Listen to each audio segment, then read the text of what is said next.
A Igreja Católica Apostólica Romana não é nem um pouco cristã. Esta instituição religiosa é um ajuntamento, ou seja, um conglomerado de várias religiões antigas que foram introduzidas neste vasto panteão religioso. No mundo antigo, na era dos apóstolos, existia o gnosticismo. O gnosticismo, dentre várias coisas, era um ajuntamento, um agregamento de várias crenças, várias religiões e vários dogmas. A partir do século III, principalmente nos anos de 210, 220 depois de Cristo, começa o gnosticismo a ter mais uma abrangência. E esta abrangência é uma nova doutrina que envolvia alguns ensinamentos de Cristo. Claro que esses ensinamentos eram deturpados. E no final do século III e o começo do século IV é formatada essa nova doutrina, que prega alguma coisa de Cristo, mas de uma forma deturpada. E essa doutrina se chamará Igreja Católica Apostólica Romana. Em meados do século III, já se tinha esta religião católica tomado o lugar do gnosticismo. E a Igreja Católica, desde então, agrega todos os credos, todas as crenças. E esse tipo de sincretismo religioso se torna o sustentáculo desta religião.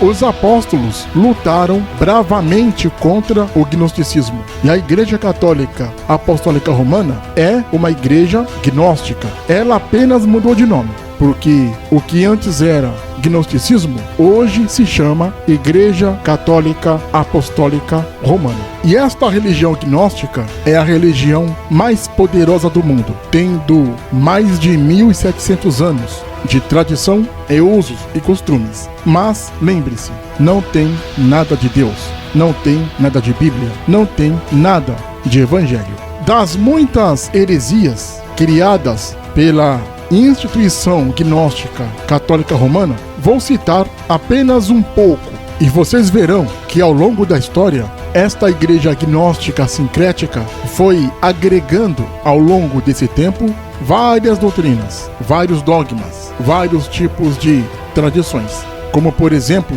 no ano 310, começa a reza pelos mortos, coisas que os apóstolos jamais fariam e jamais defenderiam.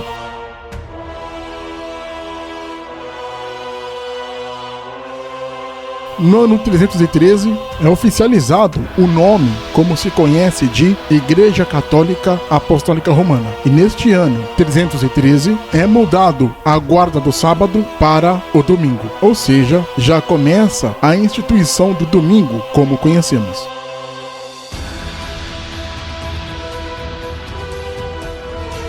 No ano 320, começa o uso das velas, imitando aí os costumes das religiões gregas e romanas.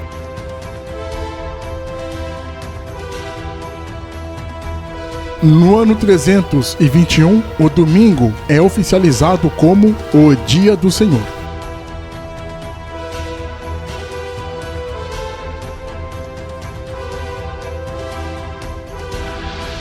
No ano 336 é instituído o Natal como se conhece. Todos sabem, os deuses antigos, alguns deles tinham sua comemoração no dia 25 de dezembro. E para adaptar a religião às políticas e às religiões de outros povos, temos o Natal como conhecemos.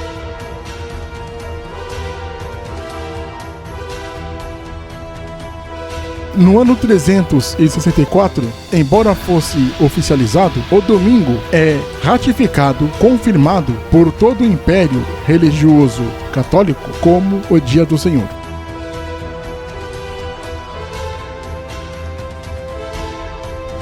No ano 375, começa o culto aos santos e aos anjos. Aí temos esta santaiada que vocês sabem como é que é. E aí já começa a reza a esses monte de santos, como se tem hoje em dia. E também aos anjos, como se conhece.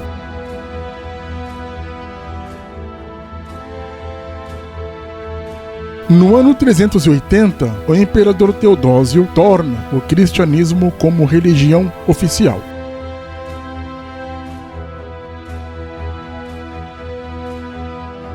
No ano 381 é incluído a Trindade. O imperador Teodósio assina o edito onde é incluído a Trindade. Essa Trindade, embora muitos defendam, a princípio era mesmo para imitar as trindades de deuses de outros povos. Como, por exemplo, a trindade na Suméria era o deus Anu, Enlil e Enki. O deus Anu era o deus do céu, o deus Enlil era o deus dos ventos, e o deus Enki, o deus das águas doces, o deus da chuva e etc. No Egito, a trindade eram Osíris, Ísis e Horus. Osíris é o deus juiz dos mortos, Ísis, a deusa da fertilidade, da fecundidade, e Horus, o deus redentor, o deus salvador. Na Babilônia, nós temos a trindade Ishtar, Sim e Shamash. Ishtar é a deusa da guerra, deusa do amor e da destruição, ou seja, renovação. O deus Sim, deusa da lua, e Shamash, deus do sol. Sempre imitando e adaptando as religiões de outras culturas.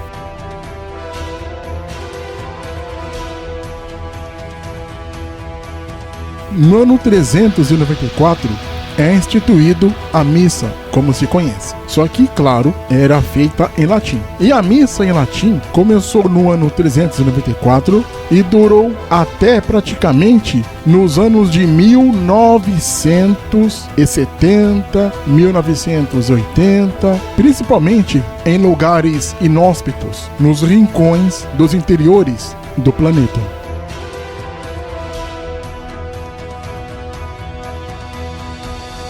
No ano 400, Maria é proclamada Mãe de Deus. Assim, a questão dela ser Mãe de Deus é na questão divina, como Ísis é mãe de Horus, Anihata é mãe de Mitra, é nesse contexto.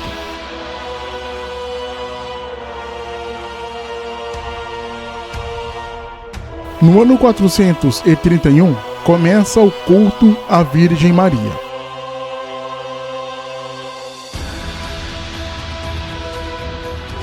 Entre o ano 400 até o ano 431, começou-se a discutir a virgindade de Maria. Para a Igreja Católica, Maria morreu virgem. Pois é.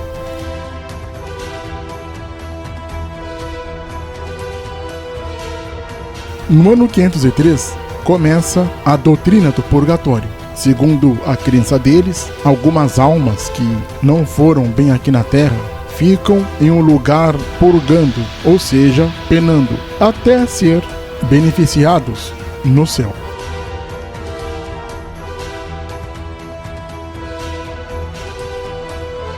No ano 600, é oficializado o uso do latim em todas as missas. Já era feito, somente foi oficializado no cânon católico. Não importa o idioma que o país falasse, a missa teria que ser rezada em latim. E esse costume durou até a metade de 1980 nos lugares pobres e longínquos do planeta.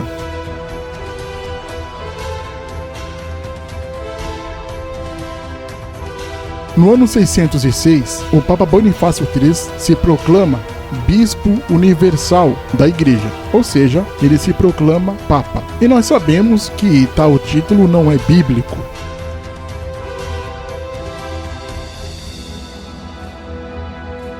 No ano 610, foi inventado o título do Papa. Claro que sem nenhum contexto, porque não existe isso na Bíblia. No ano 709, é feita a obrigatoriedade de beijar os pés do Papa. E lembrando que o ano 709 é a Idade Média, e esse povo não tomava banho, esse povo não tinha hábitos de higiene.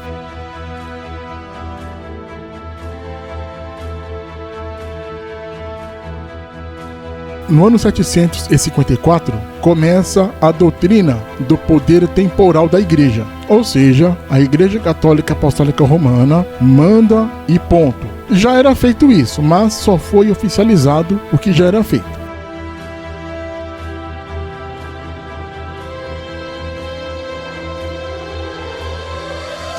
No ano 783, começa a adoração das imagens e relíquias. Também já era feito, só oficializou, somente canonizou. Essas relíquias, vocês sabem, eram o dente de um santo, a cabeça de João Batista, a lança que furou o lado de Jesus e etc. Essas relíquias eram adoradas.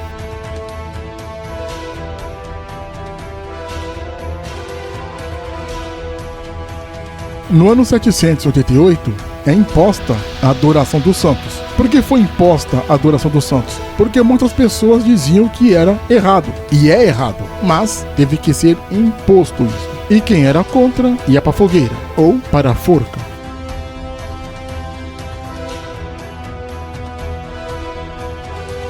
No ano 850, começa a heresia do uso da água benta. A versão evangélica disso é a água ungida.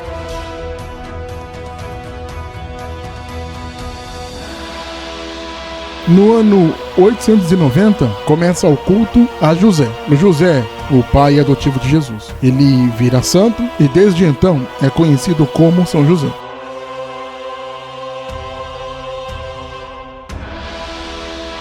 No ano 993, começa a canonização dos santos.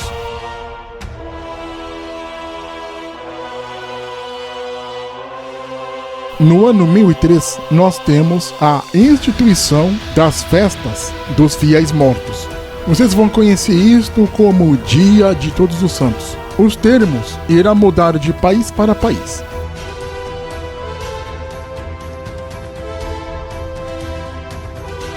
No ano 1054, nós temos a divisão da igreja. A igreja grega rompe com a igreja católica.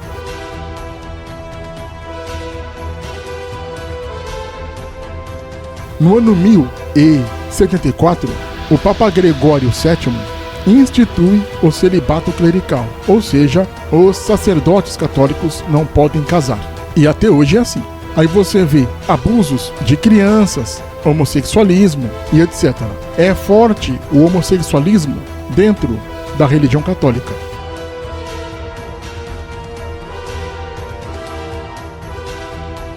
No ano de 1076, temos o dogma da infalibilidade da Igreja Católica. Ela não falha, não erra, pois é.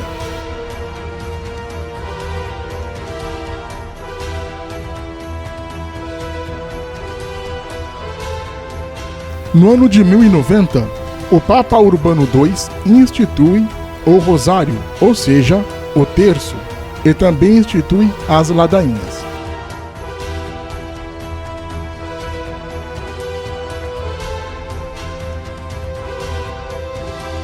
No ano de 1184, é instituído a Santa Inquisição pelo Papa Inocêncio. Lembrando, a Inquisição já existia.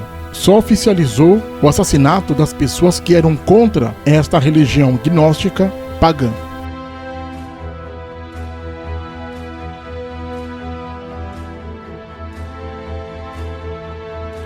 No ano 1190, as indulgências são vendidas. As indulgências são objetos que eles falam que são santos e eles vendem por um bom preço. A versão evangélica disso são os objetos ungidos.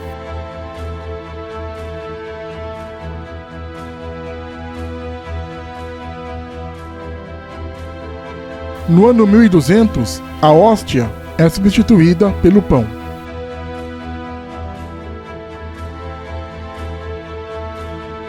No ano de 1215, cria-se a confissão. Você tem que ir lá, confessar com o padre, etc. Nesse mesmo ano de 1215, começa o dogma da transubstanciação.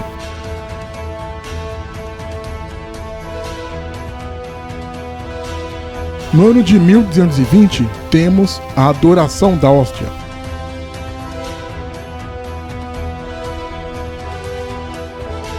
No ano de 1229, tem a proibição da leitura da Bíblia.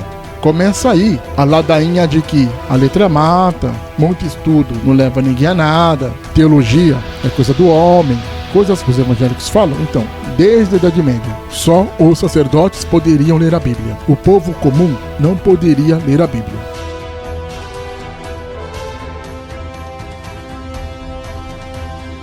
No ano de 1231, temos o Tribunal da Santa Inquisição, instituído pelo Papa Gregório X.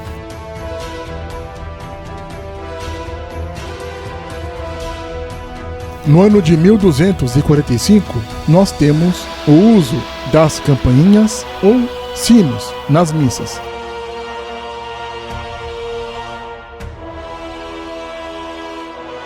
No ano de 1311, o batismo católico prevalece. Batiza criança, etc.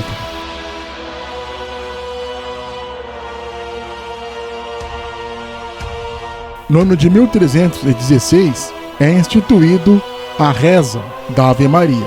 Aquela reza, Ave Maria, cheia de graça, o Senhor é convosco, começou aí. Claro que não tem nada de Bíblia, não tem nenhuma conotação do cânon sagrado.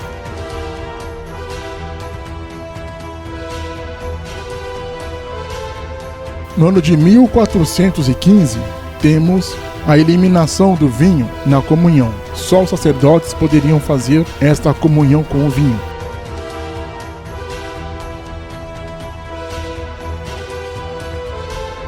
No ano de 1439, nós temos a dogmatização da doutrina do purgatório. Por terem vários adversários com essa questão do purgatório, eles fizeram todo um dogma, toda uma doutrina para defender esta heresia.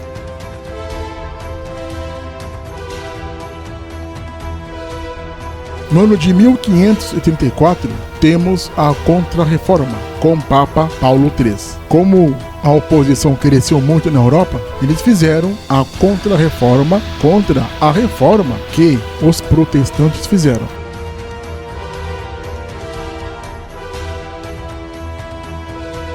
No ano de 1546, nós temos a doutrina que equipara a tradição com a Bíblia. Ou seja, a tradição católica vai se equiparar à Bíblia. Isso aconteceu porque os inimigos da Igreja Católica provavam na Bíblia que as doutrinas, os costumes católicos não tinham nada nas Escrituras. E não tem. E essas doutrinas, esses usos e costumes, essas tradições, eles diziam que eram válidos porque se inspiraram na Bíblia. Aí foi feita uma bula, foi feito um édito católico defendendo a tradição e o uso e costume, dizendo que tais práticas se equiparam à Bíblia. Coisas que evangélicos fazem muito bem hoje em dia. Claro que isto é errado, porque a Bíblia é soberana a qualquer tradição. Não existe tradição religiosa no Novo Testamento.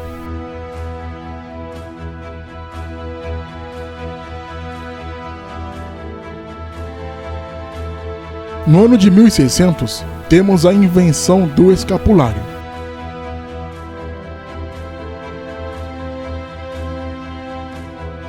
No ano de 1854, temos o dogma da Imaculada Conceição de Maria.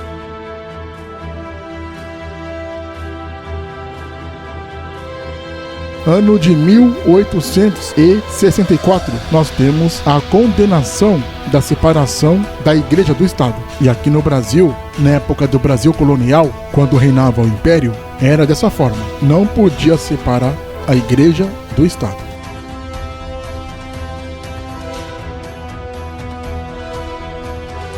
No ano de 1870, temos o dogma da infalibilidade do Papa. O Papa é infalível. E não é. Nós sabemos que o Papa é tão errático como qualquer ser humano.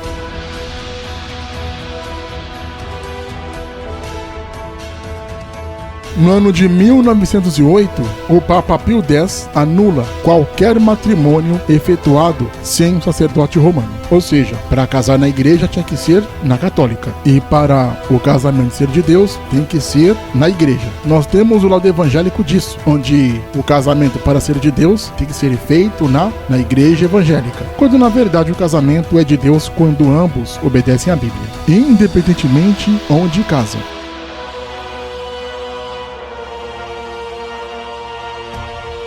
Ano de 1950, o dogma da presença real de Maria no céu, a ascensão de Maria. Maria, além de ser virgem, ela ascendeu de carne e osso aos céus.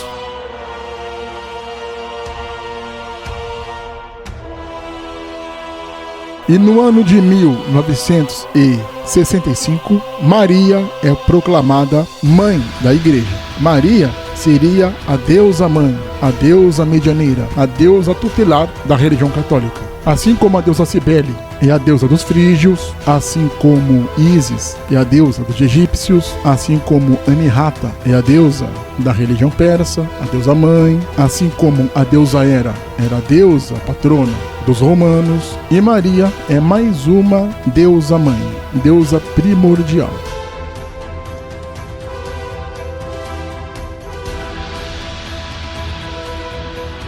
A religião católica não para de adaptar a sua religião às religiões do mundo inteiro. E é claro que, se pegarmos cada doutrina, cada dogma e fizermos um raio-x neotestamentário, tais doutrinas católicas irão cair por terra, porque nenhuma passa no crivo bíblico do Novo Testamento, porque sabemos que essas doutrinas não são de Deus.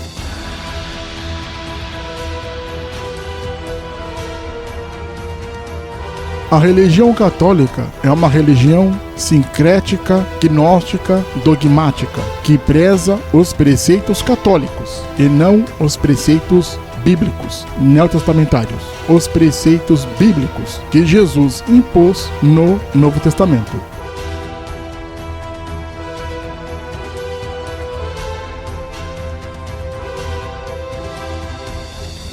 Não se esqueça de se inscrever no canal. Clique no sininho para receber as notificações. Compartilhe o canal, dê o seu like.